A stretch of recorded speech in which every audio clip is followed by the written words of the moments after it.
વિદ્યાર્થી મિત્રો પ્રણામ. ધોરણ 10 વિજ્ઞાન પ્રકરણ 6 જૈવિક ક્રિયાઓ, જેને લાઈફ પ્રોસેસીસ કહેવાય.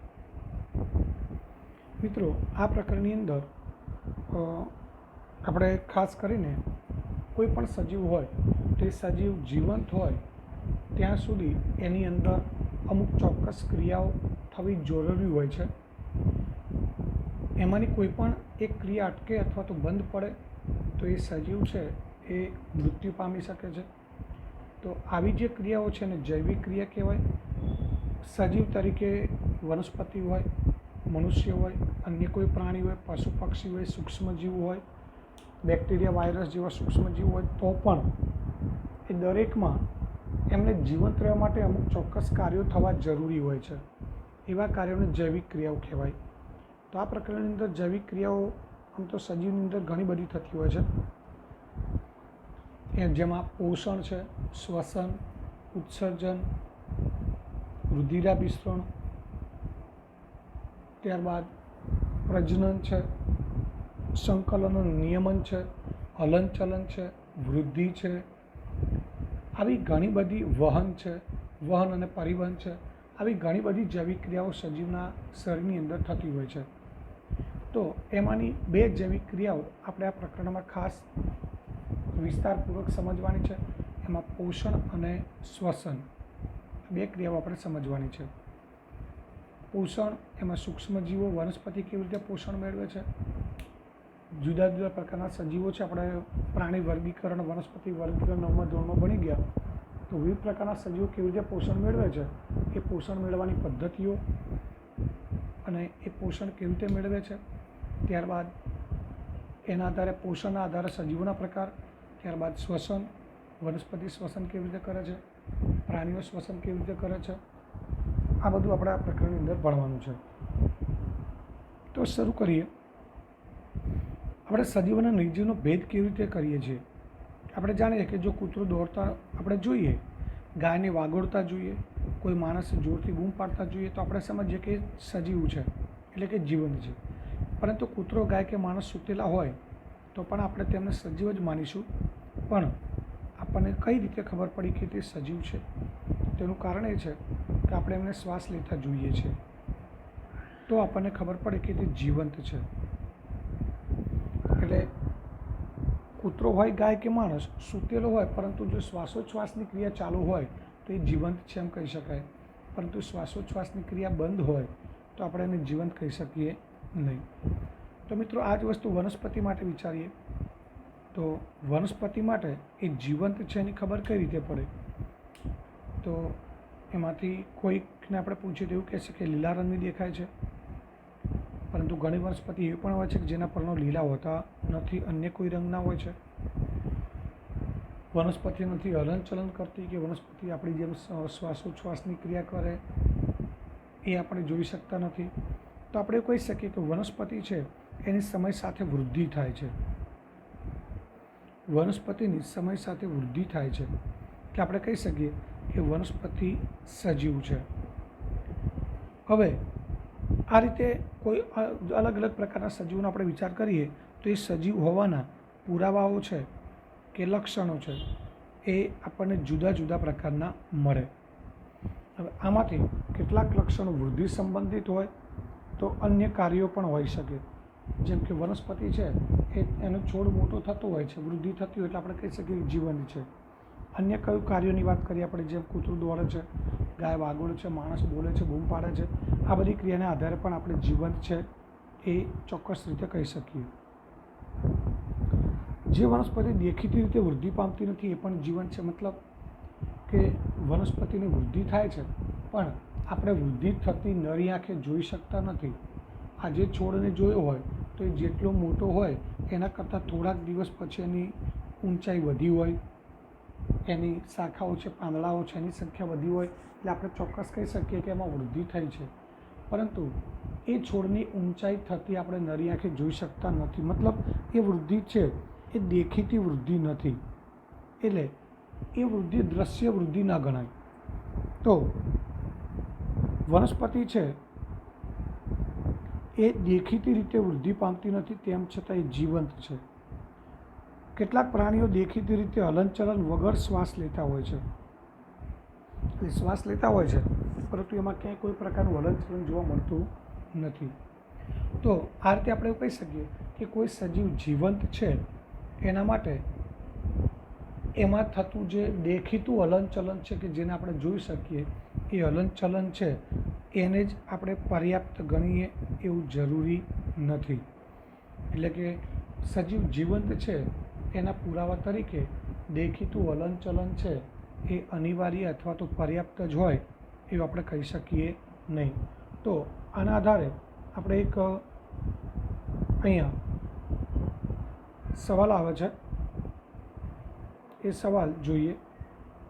એમાં અહીંયા પહેલો સવાલ છે, જીવનની વ્યાખ્યા કરવા માટે દ્રશ્ય હલનચલન શા માટે પર્યાપ્ત ગણી શકાય નહીં?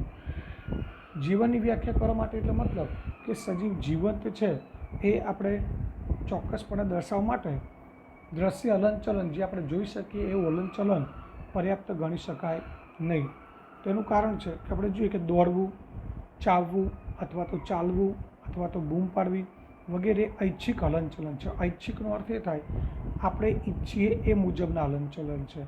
આપણે ઈચ્છા હોય તો જ આપણે દોડીએ છીએ, આપણે ઈચ્છા હોય તો જ આપણે બૂમ પાડીએ છીએ, એટલે બધા ઐચ્છિક હલનચલન છે. જ્યારે પ્રાણી કે મનુષ્ય સૂતા હોય ત્યારે શ્વાસ લેતા હોય છે એ અનૈચ્છિક હલનચલન છે. એનો અર્થ એ થાય કે એ આપણે ન ઈચ્છીએ તો પણ એ હલનચલન ચાલતું રહેવાનું છે, એટલે એ અનૈચ્છિક હલનચલન છે. પરંતુ આ બધા હલનચલન દ્રશ્ય છે જે આપણે જોઈ શકીએ છીએ. જ્યારે વનસ્પતિની જે વૃદ્ધિ થાય છે એ પણ એક પ્રકારનું હલનચલન છે, પરંતુ એ આપણે જોઈ શકતા નથી, એટલે એ અદૃશ્ય હલનચલન છે એમ કહેવાય. તો મિત્રો અહીં આપણે હલનચલનના બે અર્થ લીધા છે, ઐચ્છિક અને અનૈચ્છિક.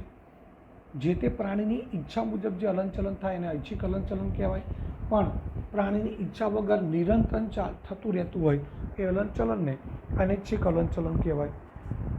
એ સિવાય કેટલાક હલનચલન દ્રશ્ય છે જે આપણે જોઈ શકીએ, કેટલાક અદૃશ્ય છે જે જોઈ શકતા નથી. પ્રાણીઓમાં અનૈચ્છિક હલનચલન અને વનસ્પતિમાં વૃદ્ધિ સંબંધિત હલનચલન એ દ્રશ્ય નથી, આપણે જોઈ શકતા નથી. મતલબ પ્રાણીઓ છે એ શ્વસનની ક્રિયા કરે, આપણા શરીરમાં ખોરાકનું પાચન થતું હોય, આખા શરીરમાં રુધિરનું પરિવહન થતું હોય, આ બધા હલનચલન છે, પરંતુ આપણે જોઈ શકતા નથી. તો એ બધા દ્રશ્ય નથી, પરંતુ આમ છતાં તે સજીવ હોવાનો નિર્દેશ કરે છે. એટલે કે આ બધા હલનચલન છે એ જે તે પ્રાણી કે વનસ્પતિ સજીવ છે એવું ચોક્કસપણે દર્શાવે છે. અને કોષોમાં આણ્વીય ગતિ એટલે કે આ જે બધા હલનચલન છે એ શરીરની અંદર આવેલા જે કોષો છે અને કોષોની અંદર આવેલા જે અણુઓ છે એ અણુઓની ગતિ જે છે એ ગતિને આભારી છે. એટલે કે કોષોની અંદર આ જે અદૃશ્ય આણ્વીય ગતિ થતી હોય છે એના કારણે જ શરીરમાં આવી જે અદૃશ્ય હલનચલન છે થતું હોય છે, અને એના કારણે સજીવ છે એ જીવંત હોય છે. તો આનો અર્થ એ થયો કે કોઈ સજીવ જીવિત છે અથવા જીવંત છે એના માટે દ્રશ્ય હલનચલન હોવું જરૂરી નથી. અદૃશ્ય હલનચલન દ્વારા પણ સજીવ જીવંત છે એવું કહી શકાય. એટલે આપણે કહી શકીએ કે જીવનની વ્યાખ્યા કરવા માટે દ્રશ્ય હલનચલન લક્ષણ છે એને પર્યાપ્ત ગણી શકાય નહીં. હવે ત્યારબાદ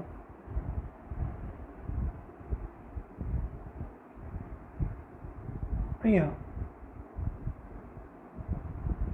આપણે વાત કરી કે કેટલીક નાના પાયે થનારી ક્રિયાઓ જે આપણે નરી આંખે જોઈ શકતા નથી. ઉદાહરણ તરીકે અણુઓની ગતિ. આ અણુઓની અદૃશ્ય ગતિ એ જીવન માટે જરૂરી છે. જો આપણે આ પ્રશ્ન કોઈ વ્યવસાયિક જીવ વિજ્ઞાને કરીએ તો તેમનો જવાબ હકારાત્મક હશે. એટલે કે કોઈ જીવ વિજ્ઞાનના જે શાસ્ત્રીઓ એને આપણે પૂછીએ તો એ હકારાત્મક જવાબ આપશે. પરંતુ આપણે વાસ્તવમાં વિષાણુની અંદર, વિષાણુ એટલે જેને આપણે વાયરસ કહીએ છીએ, વાયરસની અંદર કોઈ આણ્વીય ગતિ થતી નથી.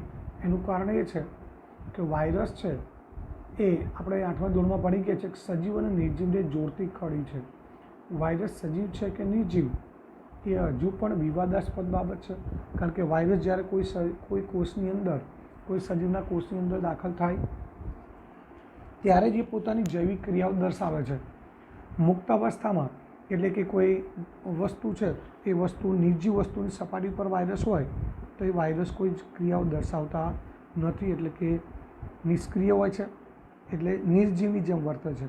મિત્રો, હમણાં આપણે છેલ્લા 2-3 મહિનાથી જે કોરોના વાયરસની વાત કરીએ છીએ તો એમાં આપણે જાણીએ છીએ કે અમુક ચોક્કસ વસ્તુની સપાટી ઉપર વાયરસ અમુક સમય સુધી જીવિત રહી શકે છે.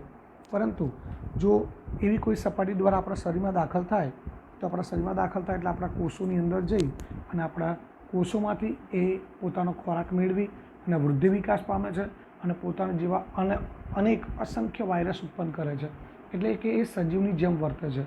પરંતુ એ જ વાયરસ કોઈ નિર્જીવ સપાટી પર એટલે કે કોઈ ઘરના દરવાજા ઉપર, કોઈ વાહનની બોડી છે, કારની બોડી છે એની પર ચોંટેલું હોય કે કોઈ લાકડાની ટેબલ છે એની પર ચોંટેલું હોય તો ત્યાં કોઈ જૈવિક ક્રિયા દર્શાવતા નથી, પરંતુ અમુક સમય બાદ એ મૃત્યુ પામે છે. તો આ રીતે વાયરસ છે સજીવ છે કે નિર્જીવ છે એ હજુ પણ વિવાદાસ્પદ બાબત છે. તો અહીંયા આપણે એવું કહી શકીએ કે જીવન માટે આણ્વીય ગતિઓ ચોક્કસ જરૂરી છે અને એનું કારણ એ છે કે સજીવની જે રચના છે એ રચનાની અંદર સુઆયોજિત ચોક્કસ જે રચના ધરાવતી સુસંગઠિત રચના હોય જેને આપણે પેશી કહીએ છીએ. પેશી છે એ કોષોની બનેલી હોય છે, એટલે કે પેશીમાં કોષો હોય છે. કોષોમાં નાના ઘટકો પણ હોય, જેમ આપણે વાત કરી કે કોષની અંદર વિવિધ અંગિકાઓ હોય, જેમ આપણે કોષ રસપટલ, કોષ દિવાલ વગેરે જોઈ ગયા. આ સિવાય બીજી ઘણી બધી અંગિકાઓ હોય છે જે આપણે આગળ ભણવાની છે. અને આ બધું જ ભેગું થઈ અને એક ચોક્કસ સુવ્યવસ્થિત રચના બને છે, જેને આપણે કોષ અને કોષો ભેગા મળીને પેશી બને છે. તો આ રચના છે એ સમયની સાથે પર્યાવરણની અસરને કારણે વિઘટિત થાય છે, એટલે કે કોષ હોય કે પેશી હોય એ દરેકનું ચોક્કસ આયુષ્ય હોય અને એ આયુષ્ય પૂરું થાય એટલે કોષ પણ નાશ પામે અને પેશી પણ નાશ પામે, એટલે કે એનું વિઘટન થાય અથવા તો એ પેશીનો નાશ થાય. એટલે કે આ વ્યવસ્થા તૂટે તો સજીવ વધારે સમય સુધી જીવિત રહી શકે નહીં, કારણ કે સજીવનું શરીર છે કોષોનું બનેલું છે, કોષો અથવા પેશી કે અંગોનું બનેલું છે અને આવી રચના પેશી કે કોષ જેવી રચના જ્યારે તૂટે તો એ સજીવ જીવંત રહી શકે નહીં. આથી આવી જ્યારે વિઘટન થાય એટલે કે કોષો છે એનું વિઘટન થાય અથવા તો કોષો નાશ પામે તો એની જગ્યાએ સમારકામ અથવા તો રક્ષણની જરૂરિયાત ઊભી થાય છે. સમારકામ એટલે મિત્રો આપણે કોઈ વસ્તુ તૂટી ગઈ હોય તો એને રિપેરિંગ કરાવીએ છીએ. એ જ રીતે આપણા શરીરમાં પણ સમારકામ થતું હોય છે.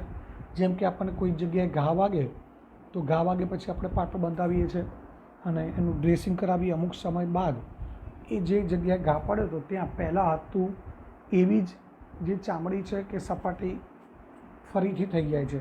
તો એક પ્રકારનું સમારકામ છે કે જે કોષો જે છે એ કોષો જે વિઘટન પામેલા કોષો હતા એના સ્થાને એવા જ નવા કોષો ઉત્પન્ન થાય છે અને પહેલાં જેવી જ ફરીથી ત્યાં સપાટી તૈયાર થાય છે. તો એ સમારકામ અને રક્ષણની પણ જરૂરિયાત છે. રક્ષણ એટલે કે આપણું શરીર છે તો આપણા શરીરની બહારની સપાટી છે જેમાં ચામડી, ત્વચા છે, એ ત્વચા આપણા શરીરની અંદર આવેલા કોષોનું રક્ષણ કરે છે. તો આ બધા જે કોષો છે કે રચનાઓ છે, સંરચનાઓ, એનું સમારકામ અને રક્ષણ છે એ કરવું જરૂરી છે અને એ માટે અણુઓ છે એ સતત ગતિશીલ અને કાર્યરત રહેવા જરૂરી છે. તો હવે આના આધારે આપણે એક બીજો પ્રશ્ન જોઈએ અને બીજો પ્રશ્ન છે આણ્વીય ગતિ જીવન માટે કેમ જરૂરી છે? એટલે કોઈ પણ સજીવ છે એ જીવંત રહે માટે આણ્વીય ગતિ કેમ જરૂરી છે? તો સજીવ કોષો અને પેશીના બનેલા છે અને સજીવની આ સુવ્યવસ્થિત રચના સમય અંતરે પર્યાવરણની અસરથી વિઘટિત થાય છે, એટલે કે તૂટે છે. પર્યાવરણ એટલે મિત્રો આપણા શરીરની બહારની પર્યાવરણની જ વાત નથી, પણ આપણા શરીરની અંદર જે કોષો છે એ કોષની આસપાસ પણ ચોક્કસ પ્રકારનું જે રચના હોય કે આવરણ હોય, અન્ય પેશી હોય કે અન્ય કોષો હોય કે જે હોય એને પણ આસપાસનું પર્યાવરણ કહી શકાય. તો એની અસરથી વિઘટન થાય છે અને આ વ્યવસ્થા તૂટે તો સજીવ વધારે સમય સુધી જીવિત રહી શકતો નથી અને એના કારણે સમારકામ અને રક્ષણની જરૂરિયાત રહેલી હોય છે. અને આ બધી સંરચનાઓ છે અણુઓની બનેલી હોય છે, એટલે અણુઓ સતત ગતિશીલ રહે તો જ એ અણુઓ દ્વારા સમારકામ અને રક્ષણની ક્રિયા પૂરી થઈ શકે. એટલા માટે કહી શકાય કે આ બધી સંરચનાઓ છે એ અણુઓની બનેલી હોવાથી અણુઓને સતત ગતિશીલ રાખવા જરૂરી છે. એટલે ચોક્કસપણે આપણે કહી શકીએ કે શરીરની જાળવણી માટે આણ્વીય ગતિ જરૂરી છે, જે સજીવ શરીરને જાળવી રાખે છે. એટલે કે સજીવનું શરીર છે એ જળવાઈ રહે છે. હવે આગળ જોઈએ. આગળનો ટોપિક છે જૈવિક ક્રિયાઓ. તો સજીવના રક્ષણનું કાર્ય નિરંતર થવું જોઈએ, અને આ કાર્ય ત્યારે જ થાય કે જ્યાં કોઈ ચોક્કસ કાર્ય થતું ન હોય. જ્યારે આપણે સૂતા હોઈએ કે વર્ગખંડમાં બેઠા હોઈએ ત્યારે પણ આ રક્ષણનું કાર્ય થતું રહે છે. અને આ બધી જ ક્રિયાઓ કે સામૂહિક રૂપમાં જાળવણીનું કાર્ય કરે છે, તેને જૈવિક ક્રિયાઓ કહેવાય છે. એટલે કે જૈવિક ક્રિયા એટલે સજીવના કોઈ પણ સજીવ હોય એના શરીરમાં થતી એવી ક્રિયાઓ કે જે સજીવને જીવંત રહેવા માટે જરૂરી છે, એને આપણે જૈવિક ક્રિયાઓ કહીએ છીએ. તો હવે આના આધારે આપણે આગળનો પ્રશ્ન છે, જૈવિક ક્રિયાઓ એટલે શું? સજીવો માટે અગત્યની જૈવિક ક્રિયાઓ ટૂંકમાં સમજાવો. તો બધા જ સજીવો દ્વારા કરવામાં આવતી મુખ્ય ક્રિયાઓ જે સજીવનું અસ્તિત્વ જાળવી રાખવા માટે જરૂરી છે, એટલે કે સજીવને જીવંત રહેવા માટે જરૂરી છે, તેને જૈવિક ક્રિયાઓ કહે છે. બધા જ સજીવો એટલે મિત્રો આમાં સૂક્ષ્મજીવો, બેક્ટેરિયા, વાયરસ, ફૂગ, લીલ, વનસ્પતિ, પશુ પક્ષી, પ્રાણી, મનુષ્ય, બધા જ સજીવોનો સમાવેશ થઈ જાય. તો બધા જ સજીવો દ્વારા કરવામાં આવતી મુખ્ય ક્રિયાઓ કે જે સજીવનું અસ્તિત્વ જાળવી રાખવા માટે જરૂરી છે, તેને જૈવિક ક્રિયાઓ કહે છે. મિત્રો અહીંયા વ્યાખ્યા જે પ્રમાણે લખી છે એ જ પ્રમાણે તૈયાર કરવાની છે. એમાં આપણે કંઈ જાતે ઘરની વ્યાખ્યા બનાવવાની નથી. અને જ્યારે જવાબ લખો ત્યારે બરાબર સમજી વિચારી અને જે પ્રમાણે અહીંયા વ્યાખ્યા આપી છે એ જ પ્રમાણે આપણે તૈયાર કરવાની છે. હવે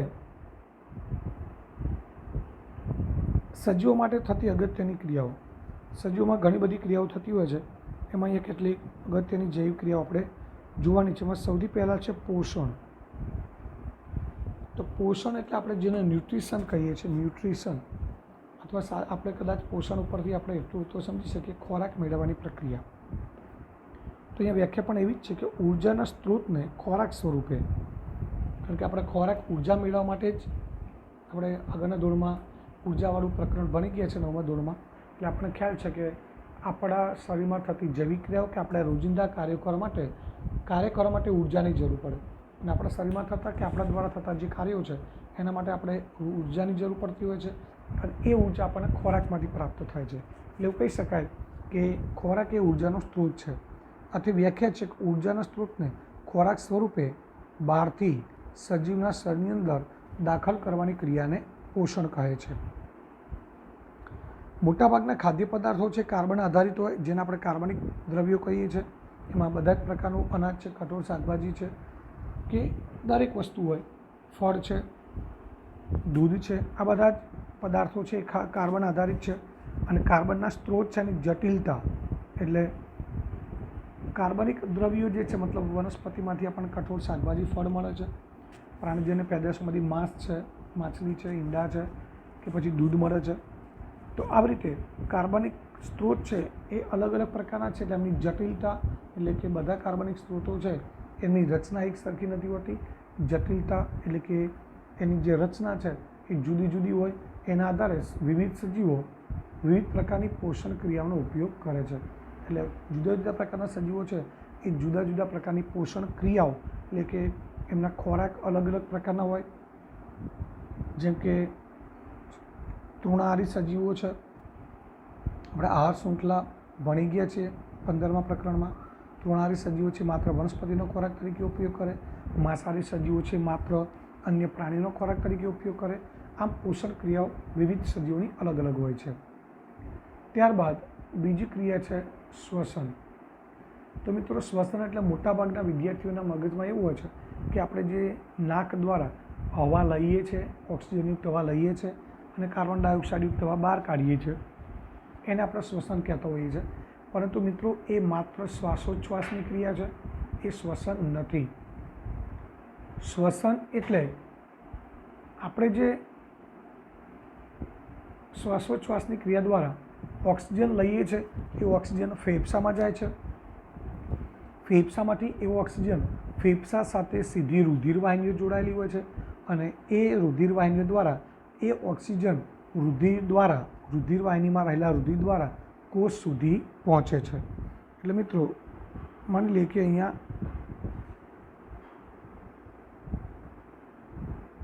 આપણે શ્વસન સમજવા માટે એક અહીંયા સાદી આકૃતિ દોરું છું. આ એક કોષ છે. હવે ફેફસા છે અહીંયા,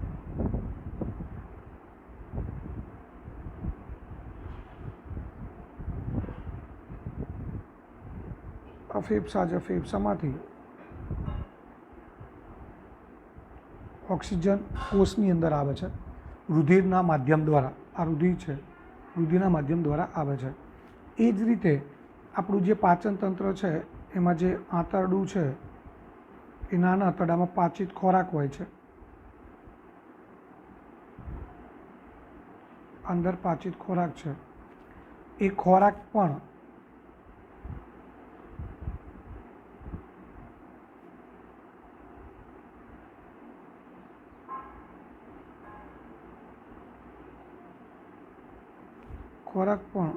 આ રુધિરવાહિનીના માધ્યમ દ્વારા કોષની અંદર આવે છે. આ ખોરાક છે. એટલે આ નાનું આંતરડું છે. નાના આંતરડામાં ખોરાકનું પાચન પૂરું થઈ જાય ત્યારબાદ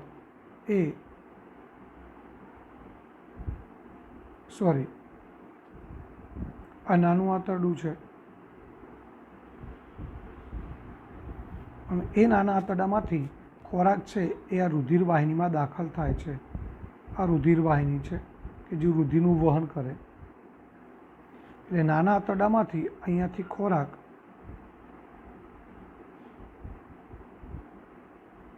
આ જે ખોરાક છે એ નાના આંતરડામાંથી રુધિરવાહિનીમાં જાય અને રુધિરવાહિની દ્વારા કોષની અંદર દાખલ થાય છે. ત્યારબાદ કોષની અંદર ખોરાક અને ઓક્સિજન બંને વચ્ચે પ્રક્રિયા થાય છે અને એમાંથી કાર્બન ડાયોક્સાઇડ, પાણી અને ઉર્જા ઉત્પન્ન થાય છે. આ ઉર્જા ઉત્પન્ન થવાની ક્રિયાને શ્વસન કહેવાય છે. એટલે અહીંયા શ્વસનની વ્યાખ્યા આપણને ટૂંકમાં આપેલી છે, એ આપણે જોઈ લઈએ. તો આ રીતે મિત્રો ખાસ ધ્યાન આપજો કે શ્વસન કોષની અંદર થાય છે. કોષની અંદર જે આંતરડામાંથી આવતો ખોરાક અને ફેફસામાંથી આવતો ઓક્સિજન એ બંને વચ્ચે પ્રક્રિયા થાય અને એમાંથી કાર્બન ડાયોક્સાઇડ, પાણી અને ઉર્જા ઉત્પન્ન થાય. એટલે આ ઉર્જા ઉત્પન્ન થવાની ક્રિયાને શ્વસન કહેવાય છે. તો અહીં આપણે શ્વસનની વ્યાખ્યા જોઈએ કે સજીવ કોષોમાં કોષીય જરૂરિયાત માટે ઉર્જા પૂરી પાડવા, કારણ કે કોષને ઉર્જાની જરૂર પડે, એ પૂરી પાડવા ગ્લુકોઝ જેવા ખોરાકનું ઓક્સિજનની હાજરી કે ગેરહાજરીમાં વિઘટન થવાની ક્રિયાને શ્વસન કહે છે. મોટાભાગના સજીવો છે એમાં ઓક્સિજનની હાજરીમાં ખોરાકનું વિઘટન થાય છે. બહુ ઓછા સજીવો છે એમાં કેટલાક બેક્ટેરિયા છે, અંતઃપરોપજીવી છે, એવા સજીવો જે છે અને પ્રાણીઓના સ્નાયુકોષ એની અંદર જે ઉર્જા છે, ઉર્જા મેળવવા માટે ઓક્સિજનની જરૂર પડતી નથી. એટલા માટે આપણે અહીંયા બંને શબ્દ વાપર્યો છે. તો શ્વસન એટલે સજીવ કોષોમાં કોષીય જરૂરિયાત માટે ઉર્જા પૂરી પાડવા માટે ગ્લુકોઝ જેવા ખોરાકના સ્ત્રોતનું ઓક્સિજનની હાજરી કે ગેરહાજરીમાં વિઘટન થવાની ક્રિયાને શ્વસન કહે છે. અને શ્વસન દ્વારા કાર્બન આધારિત ખાદ્ય પદાર્થોનું વિઘટન થાય છે અને મુક્ત થતી ઉર્જા છે એ ઉર્જાનું અહીંયા લખવાનું રહી ગયું છે એટીપીમાં રૂપાંતર થાય છે. એટીપી એટલે ઉર્જાનો સ્ત્રોત કહેવાય. આપણે 9મા ધોરણની અંદર કણાપ સૂત્ર ભણી ગયા હતા અને એમાં વાત થઈ હતી કે કણાપ સૂત્રમાં ઉર્જા ઉત્પન્ન થાય ને એટીપી સ્વરૂપેનો સંગ્રહ થાય. તો એડિનોસાઇન ટ્રાઇફોસ્ફેટ એ ઉર્જા સ્વરૂપેનું રૂપાંતર થાય છે. અને મોટાભાગના સજીવો છે એ ઓક્સિજનનો ઉપયોગ કરે છે, એટલે ઓક્સિજનની મદદથી ઉર્જા ઉત્પન્ન કરે છે. એટલે એમને જારક જીવી અથવા જારક સજીવો કહેવાય. અને કેટલાક સજીવો છે એ ઓક્સિજનનો ઉપયોગ કરતા નથી. તેમને અજારકજીવી અથવા તો અજારક સજીવો કહેવામાં આવે છે. તો આ રીતે શ્વસન છે એ ઓક્સિજનની હાજરી અને ગેરહાજરી એમ બંને રીતે થતું હોય છે. હવે ત્યારબાદ ત્રીજી જૈવિક ક્રિયા છે વહન. તો વહન એટલે એ સજીવો છે એ ઓક્સિજન છે, કાર્બન ડાયોક્સાઇડ છે, ખોરાક છે, ઉત્સર્ગ દ્રવ્યો છે, આ બધા જે છે એનું બહારના પર્યાવરણમાંથી મેળવે છે અને અથવા તો કોષમાંથી બહાર નિકાલ કરે છે. તો આ એક પ્રકારની વહન ક્રિયા થઈ. પરંતુ અહીં આપણે એક કોષી સજીવની વાત કરીએ તો એક કોષી સજીવનું શરીર એક જ કોષનું બનેલું હોય છે. એમાં કોઈ વિશિષ્ટ પેશી કે અંગો જેવું હોતું નથી. આથી આવા સજીવો છે એ ખોરાક ગ્રહણ માટે, વાયુ એટલે કે ઓક્સિજન અને કાર્બન ડાયોક્સાઇડની આપ-લે માટે, તેમજ કોષમાં ઉત્પન્ન થયેલા ઉત્સર્ગ દ્રવ્યના નિકાલ માટે કોઈ વિશિષ્ટ અંગની જરૂરિયાત હોતી નથી. પરંતુ આ સજીવ છે એ એક કોષી સજીવ છે અને એના કોષની સમગ્ર સપાટી પર્યાવરણ સાથે સીધા સંપર્કમાં હોય છે. એટલે એ સીધું જ આસપાસના પર્યાવરણમાં, એ પાણીમાં હોય તો પાણીમાં, હવામાં હોય તો હવામાં, એટલે કે એ પાણીમાં કે હવામાં સીધા જ આ જે દ્રવ્યો છે એ દ્રવ્યોની આપ-લે કરે છે પ્રસરણની ક્રિયા દ્વારા. બહુકોષી સજીવની વાત કરીએ તો બહુકોષી સજીવો છે એમાં પેશી હોય, અંગો હોય અને કોષોની સંખ્યા અસંખ્ય હોય. એટલે બધા જ કોષો છે એ પર્યાવરણના સીધા સંપર્કમાં હોતા નથી. આથી પ્રસરણની ક્રિયા દ્વારા બધા જ કોષોની જરૂરિયાત પૂરી થઈ શકતી નથી અને એટલા માટે શરીરના બધા કોષો સુધી ખોરાક અને ઓક્સિજનને લઈ જવા માટે તેમજ બધા કોષોમાંથી ઉત્પન્ન થયેલા ઉત્સર્ગ દ્રવ્યો છે એને દૂર કરવા માટે ચોક્કસ વહન તંત્રની જરૂર હોય. કારણ કે શરીર ખૂબ જટિલ હોય એટલે બધા કોષોમાં ખોરાક અને ઓક્સિજન પૂરો પાડવો અને કોષની અંદર ઉત્પન્ન થયેલા નકામા દ્રવ્યો છે એને દૂર કરવા માટે ચોક્કસ પ્રકારનું તંત્ર હોય છે. એમાં ખોરાક અને ઓક્સિજન પૂરું પાડતું તંત્ર છે જેને આપણે રુધિરાભિસરણ તંત્ર કહીએ છીએ અને કોષમાં ઉત્પન્ન થયેલા નકામા દ્રવ્યો છે એને નિકાલ કરવા માટે ઉત્સર્જન તંત્ર આવે. એટલે આવા ચોક્કસ પ્રકારના તંત્રોની આવશ્યકતા રહેલી હોય છે. ત્યારબાદ ઉત્સર્જન. તો ઉત્સર્જન એટલે ઉત્સર્જનની વ્યાખ્યા આપેલી નથી પરંતુ આમાં ઉમેરાવડાવી દઈશ.